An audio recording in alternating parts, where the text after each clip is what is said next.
ओम शांति। आज मुरली का डेट है 9/7/2021 का है।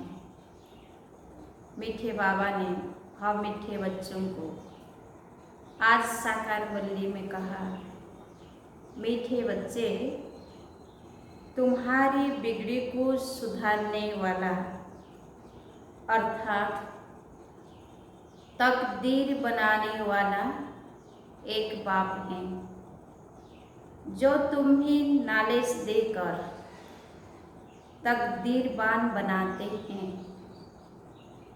आज बाबा का प्रश्न है, तुम बच्चों की इस रूहानी भट्टी का एक कायदा कौन सा है? तुम बच्चों की इस रूहानी भट्टी का एक कायदा कौन सा है? उत्तर, रूहानी भट्टी में अर्थात याद की यात्रा में बैठने वालों को कभी भी इधर उधर के ख्यालात नहीं चलाने हैं। एक बाप को याद करना है। अगर बुद्धि इधर उधर भटकती है तो झुटका खाते रहेंगे, उबासी देंगे। इससे वायुमंडल खराब होता है, अपना ही नुकसान करते हैं। गीत है, दिल का सहारा टूट न जाए। ओम शांति। मीठे मीठे रूहानी बच्चों ने गीत के 2 अक्षर सुने। बच्चों को सावधानी मिलती है। इस समय जो भी हैं, सबकी तकदीर बिगड़ी हुई है, सिवाय तुम ब्राह्मणों के। तुम्हारी अब बिगड़ी से सुधर रही है। बाप को कहा ही जाता है तकदीर बनाने वाला। तुम जानते हो शिव बाबा कितना मीठा है। बाबा अक्षर बड़ा मीठा है। बाप से सब आत्माओं को वर्षा मिलता है। लौकिक बाप से बच्चों को वर्षा मिलता है, बच्ची को नहीं। यहाँ बच्चा व बच्ची सब वर्षे के हकदार है। बाप पढ़ाते हैं आत्माओं को, अर्थात अपने बच्चों को। आत्मा समझती है हम सब ब्रदर्स हैं। बरूबर ब्रदरहुड कहा जाता है ना। एक भगवान के बच्चे हैं, फिर इतना लड़ते झगड़ते क्यों? सब आपस में लड़ते ही रहते हैं।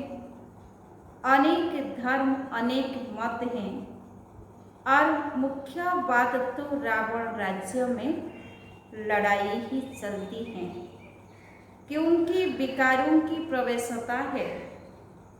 काम विकार पर भी कितना लड़ाई झगड़ा होता है।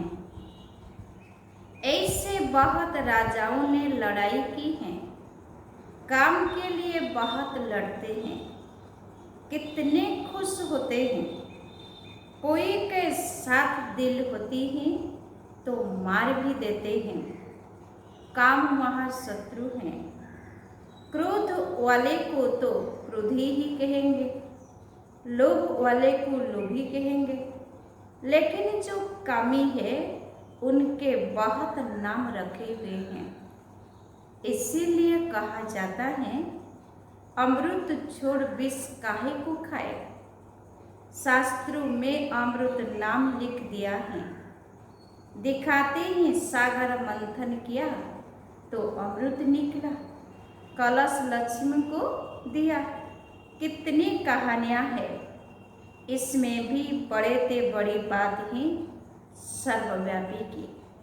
गीता का भगवान कौन है और पतित पावन कौन? प्रदर्शनी में मुख्य इन्हीं चित्रों पर समझाया जाता है।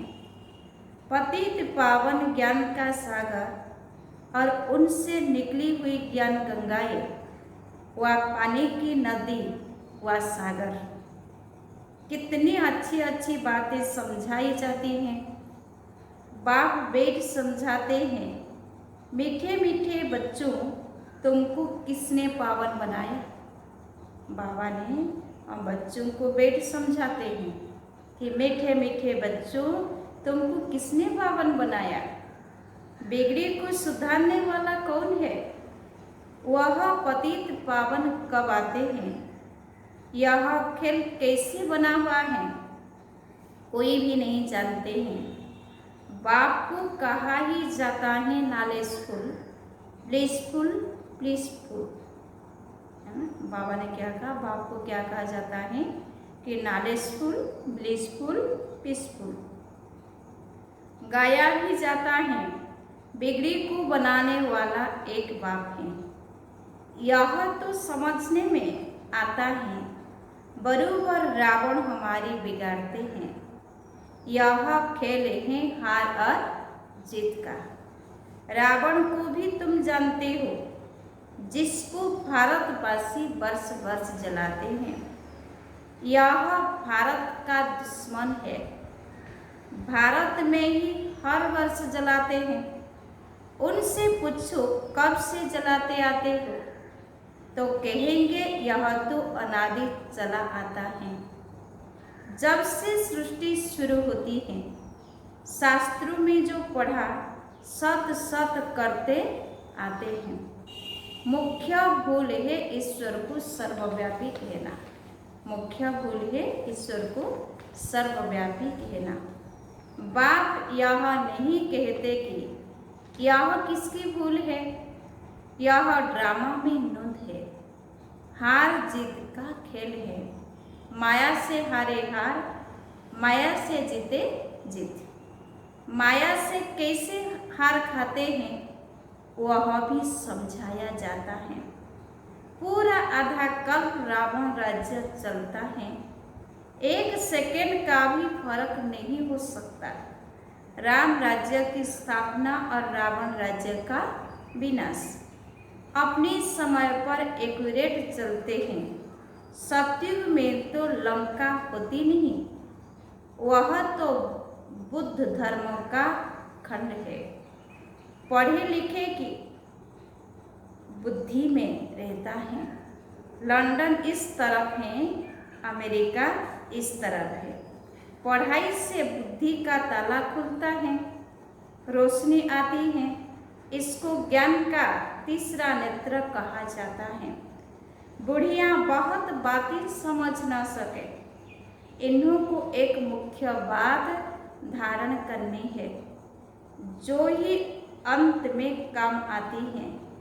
मनुष्य शास्त्र तो बहुत पढ़ते हैं, पिछाड़ी में फिर भी एक अक्षर कह देते हैं कि राम राम कहो। ऐसे नहीं कहते शास्त्र सुनाओ, वेद सुनाओ।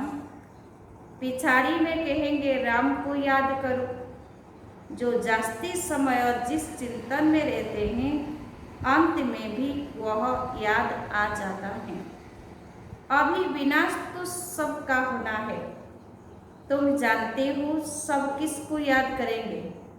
कोई कृष्ण को, कोई अपने गुरु को याद करेंगे, कोई अपने देह के समाधियों को याद करेंगे।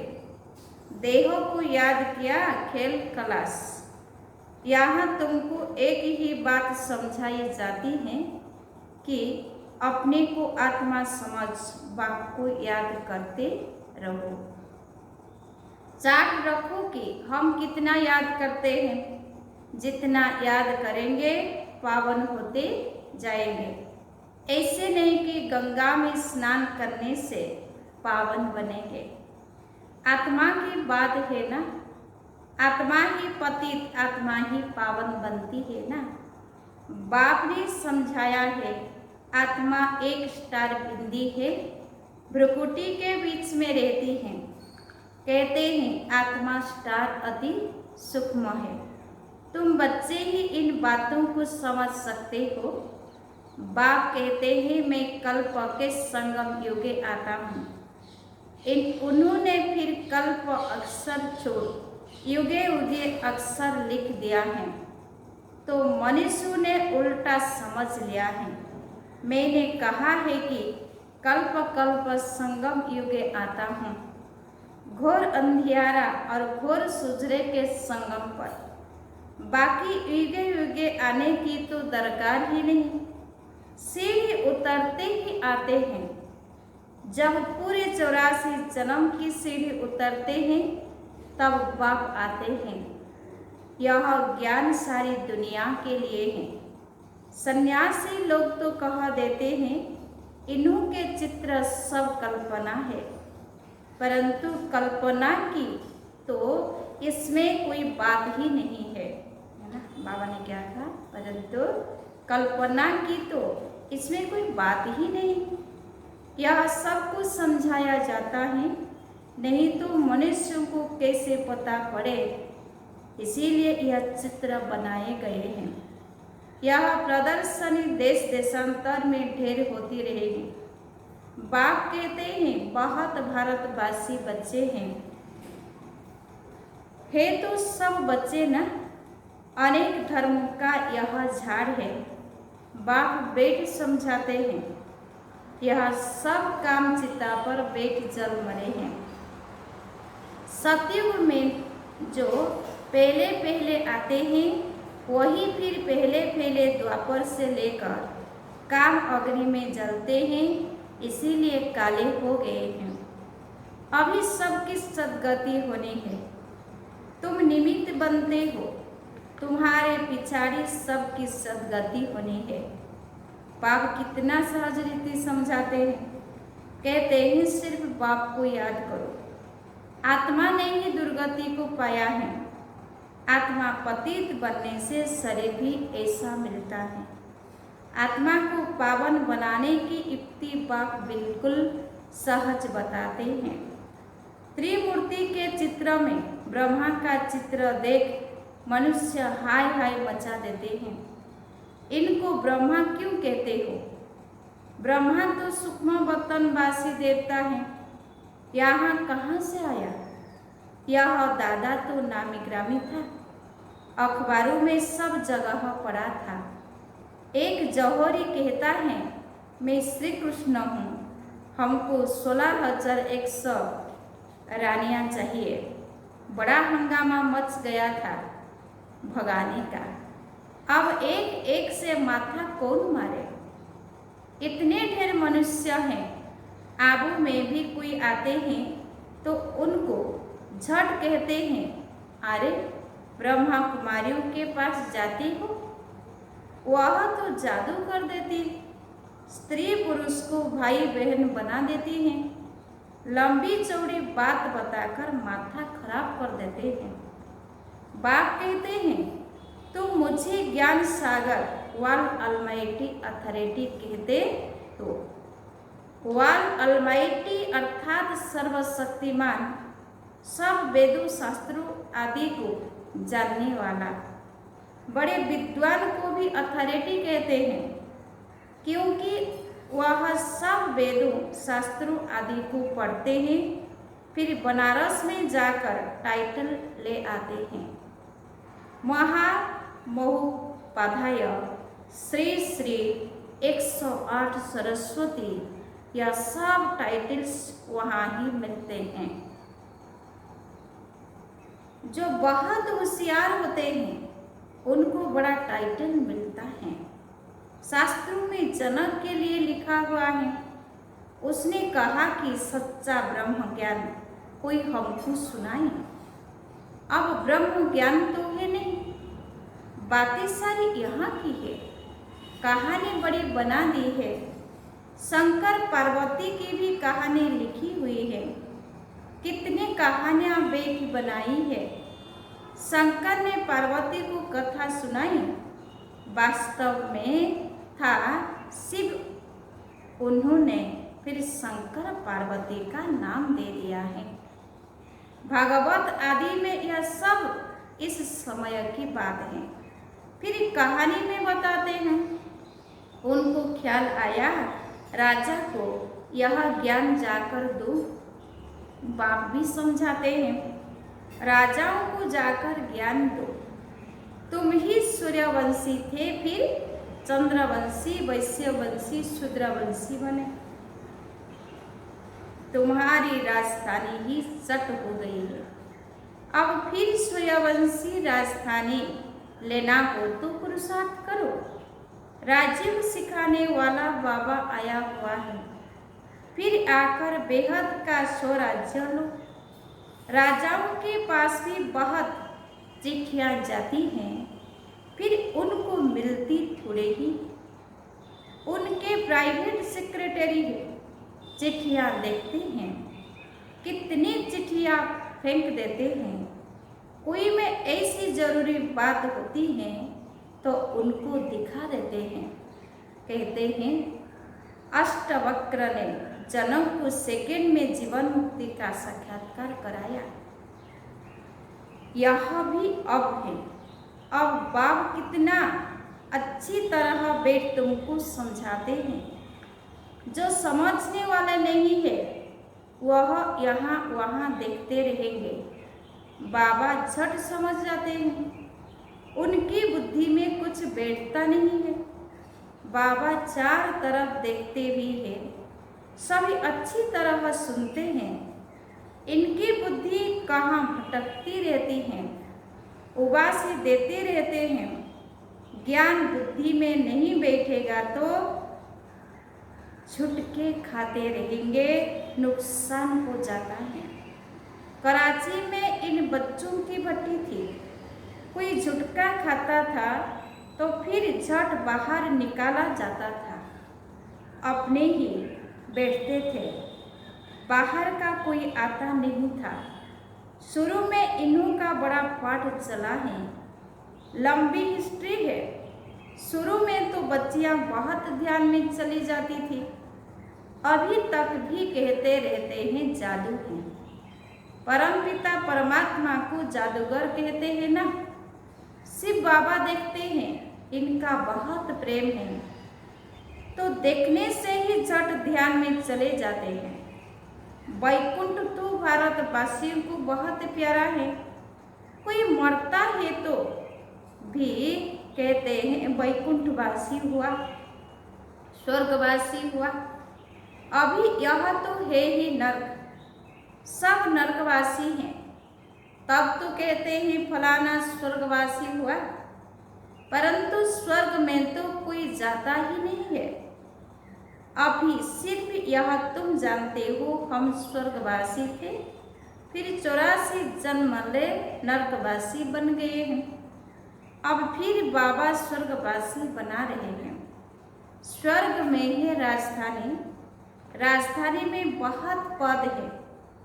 पुरुषार्थ कर नर से नारायण बनना है। तुम जानते हो यह मम्मा बाबा भविष्य में लक्ष्मी नारायण बनते हैं। अभी पुरुषार्थ कर रहे हैं, इसीलिए कहा जाता है फॉलो मदर फादर। जैसे यह पुरुषार्थ करते हैं तुम भी करो। यह भी याद में रहते हैं, स्वदर्शन चक्रधारी बनते हैं।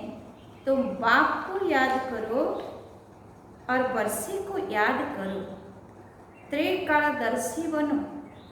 तुमको इस सारे चक्र का ज्ञान है, इसमें तत्पर रहो और उनको समझाते रहो।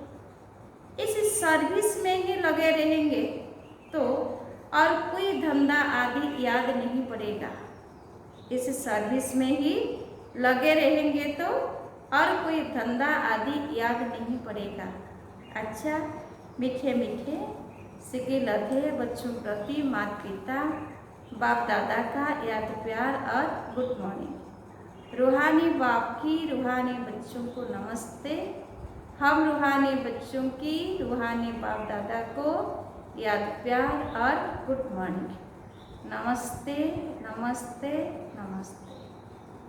धारणा के लिए मुख्य सार नंबर 1, सतयुग में उच्च पद पाने के लिए माता पिता को पूरा पूरा फॉलो करना है, उनके समान पुरुषार्थ करना है, सेवा में तत्पर रहना है।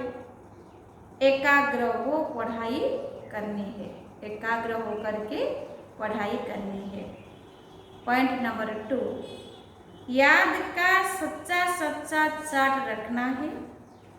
अपने को आत्मा समझ बाप को याद करना है।